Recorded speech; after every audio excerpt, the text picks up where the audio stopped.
Hello students, welcome to my class. तो आज के क्लास में हम लोग डेमोक्रेटिक पॉलिटिक्स का चैप्टर 1 व्हाट इज़ डेमोक्रेसी और व्हाई डेमोक्रेसी पढ़ेंगे। तो सबसे पहले देखते हैं कि व्हाट इज़ डेमोक्रेसी, डेमोक्रेसी क्या है।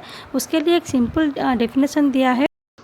The democracy is a form of government in which the rulers are elected by the people. तो ये सबको पता है, क्लास 8 में भी पढ़ चुके हो। तो डेमोक्रेसी एक ऐसे गवर्नमेंट है जहाँ पे कि जो रूलर्स होते हैं उसको हम लोग खुद चूज करते हैं थ्रू इलेक्शन। तो उनको हम लोग खुद इलेक्ट करते हैं और उनको हम लोग चूज करते हैं। तो इसलिए हम लोग डेमोक्रेसी का एक और डेफिनेशन भी बोल सकते हैं कि democracy is of the people, for the people and bye the people. तो यहाँ पे दिया गया है कि जो सेंटेंस की डेमोक्रेसी जो है उसमें हम लोग अपने रूलर्स को इलेक्ट करते हैं। तो देखो, इसमें जो इलेक्ट करने का जो मीनिंग होता है वो बहुत सारे आता है। तो ऐसे बहुत सारे नॉन डेमोक्रेटिक कंट्री हैं जहाँ पे कि इलेक्शंस होते हैं। तो उसका मतलब ये नहीं कि जहाँ पे सभी जगह पे जहाँ इलेक्शंस होते हैं वो कंट्री डेमोक्रेसी होता है। तो ये करेक्ट नहीं है। तो डेमोक्रेसी का जो मेन मीनिंग ये है कि इलेक्शन तो होते हैं, लेकिन इलेक्शन होने के साथ साथ उन्हीं रूलर्स के हाथ में पावर्स भी होने चाहिए, मतलब उनके हाथों में डिसीजन मेकिंग पावर्स भी होने चाहिए। तो ये था डेमोक्रेसी का डेफिनेशन। इसके बाद सेकेंड पैराग्राफ में दिया गया है फीचर्स ऑफ डेमोक्रेसी। डेमोक्रेसी का फीचर्स क्या क्या होते हैं वो आप डिस्कस करेंगे। तो जो फर्स्ट डेफिनेशन में दिया था कि democracy is a form of government in which the rulers are elected by the people. तो यहाँ पे बहुत सारे क्वेश्चंस दिए गए हैं कि फर्स्ट क्वेश्चन आता है हु आर द रूलर्स। तो डेमोक्रेसी में जो लोग रूल करते हैं वो लोग कौन होते हैं। Then what kind of election constitute a democratic election. तो जो रूलर्स को हम लोग इलेक्शन के थ्रू इलेक्ट करते हैं वो इलेक्शन जो है वो किस टाइप का इलेक्शन होता है। देन थर्ड क्वेश्चन आता है who are the people who can elect the rulers. तो जो लोग उनको वोट देते हैं वो लोग कौन होते हैं, या फिर उनके पास कुछ जो सिटीजन्स होते हैं डेमोक्रेसी में उनके पास क्या क्या राइट्स और क्या क्या अधिकार होते हैं। तो फाइनली लास्ट क्वेश्चन जो है what kind of A form of government is democracy. तो जो डेमोक्रेसी है वो किस टाइप का गवर्नमेंट्स है। तो वहाँ पे जो रूलर्स होते हैं उनके पास कौन कौन से पावर्स होते हैं, वो अपनी मर्जी से कुछ भी कर सकते हैं या फिर उनके पास कुछ लिमिट्स होते हैं। तो ये सभी जो है वो फीचर्स ऑफ डेमोक्रेसी में डिस्कस करेंगे।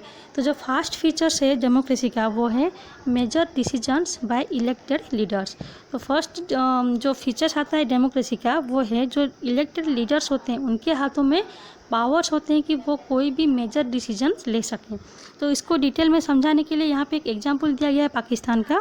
तो पाकिस्तान में जो है 1999 में वहाँ पे पहले डेमोक्रेसी था। तो 1999 में डेमोक्रेसी को ओवरथ्रोन करके वहाँ पे मिलिट्री रूल एस्टेब्लिश किया गया था और उसके जो हेड थे वो थे जनरल परवेज मुशर्रफ। और वो खुद को कंट्री का चीफ एग्जीक्यूटिव बोल के वो डिक्लेयर करते हैं। और बाद में वो 2002 में उनका जो डेजिग्नेशन है, जो पद है, उसको चीफ एग्जीक्यूटिव से बदल कर प्रेसिडेंट में बदल देते हैं, मतलब वो खुद को कंट्री का प्रेसिडेंट डिक्लेयर करते हैं। तो उसके लिए वो एक रेफरेंडम इशू करते हैं। रेफरेंडम का मतलब होता है डायरेक्ट वोटिंग सिस्टम, जिसमें कि जो सिटीजन्स होते हैं वो किसी भी पर्सनस को एक्सेप्ट या फिर रिजेक्ट कर सकते हैं। और ये जो रेफरेंडम था वो भी धोखा या फिर जो इलीगल बोल सकते हैं उस टाइप से वो उसको इशू किए थे।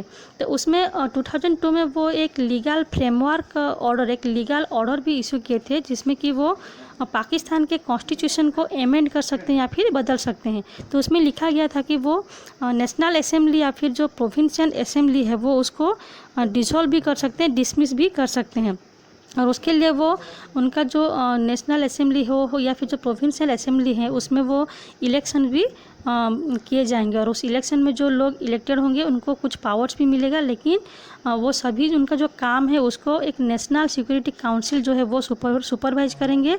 और वो सभी जो है वो उसको मिलिट्री ऑफिसर्स उसको डोमिनेट कर रखे हैं, मतलब जो नेशनल सिक्योरिटी काउंसिल्स हैं उसको भी मिलिट्री ऑफिसर से डोमिनेट करते हैं। तो देखो यहाँ पे देखो पाकिस्तान में जो डेमोक्रेसी जो गवर्नमेंट है वहाँ पे,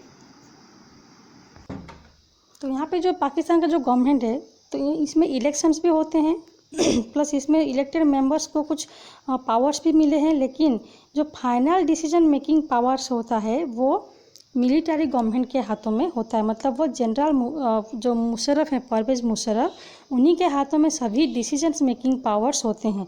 तो जो इलेक्टेड मेंबर्स होते हैं वो अपनी मर्जी से कुछ भी नहीं कर सकते।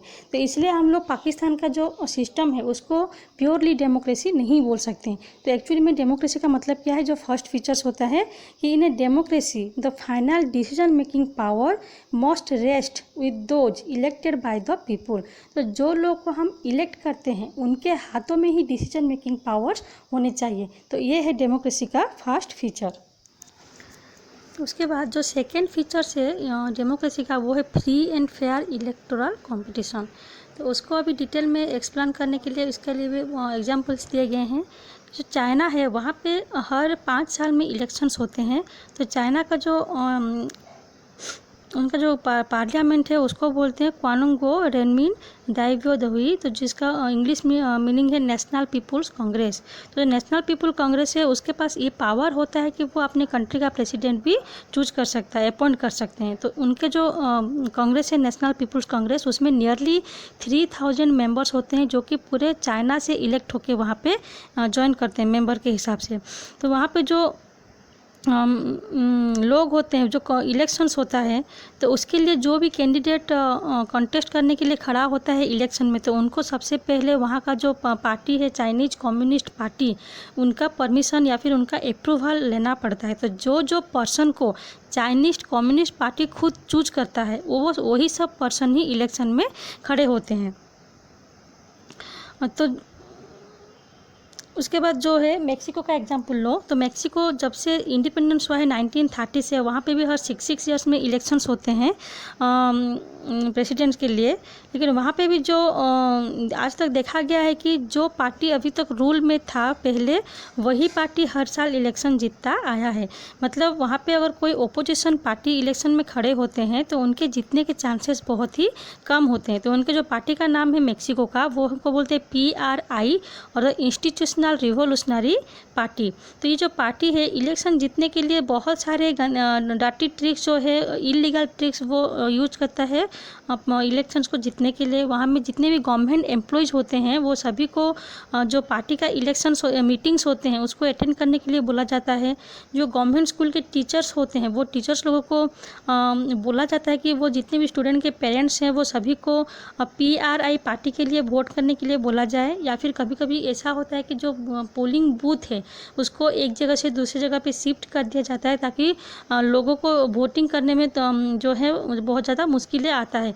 तो यहाँ पे जो है, यहाँ पे भी देख सकते हैं कि यहाँ पे इलेक्शंस होते हैं लेकिन लोगों के पास कोई चॉइस नहीं होता है। मतलब देखो चाइना में भी इलेक्शन होते हैं लेकिन चाइना में भी जो लोग कैंडिडेट खड़ा होते हैं वो ओपोजिशन पार्टी के नहीं होते हैं, वो रूलिंग पार्टी के ही होते हैं। और मेक्सिको में भी जो लोग इलेक्शन के लिए कंटेस्ट करते हैं वहाँ पे भी जो ओपोजिशन पार्टी के जो लोग होते हैं उनके जीतने के चांसेस बहुत ही कम होते हैं, हमेशा रूलिंग पार्टी ही जीतता है। तो इसको हम लोग फेयर इलेक्शन नहीं बोलेंगे, फ्री एंड फेयर इलेक्शंस नहीं बोला जाएगा। तो फ्री एंड फेयर इलेक्शंस क्या होते हैं? ऐसा इलेक्शन जिसमें कि सभी पार्टी को इक्वल चांस मिलना चाहिए, सभी पार्टी को इलेक्शन में कंटेस्ट होने का लिए मौका मिलना चाहिए, उनको अपने पार्टी को प्रचार करने का मौका मिलना चाहिए। और फ्री एंड फेयर इलेक्शंस में क्या होते हैं, जो रूलिंग पार्टी होते हैं उनके हारने के चांसेस भी रहते हैं। तो कभी रूलिंग पार्टी अगर इस साल विन करता है तो वो नेक्स्ट 5 साल में लोग जो हैं उनको बदल कर किसी दूसरे पार्टी को वोट कर सकते हैं। तो उसको बोलते हैं फ्री एंड फेयर इलेक्शंस। तो ये था डेमोक्रेसी का सेकेंड फीचर्स।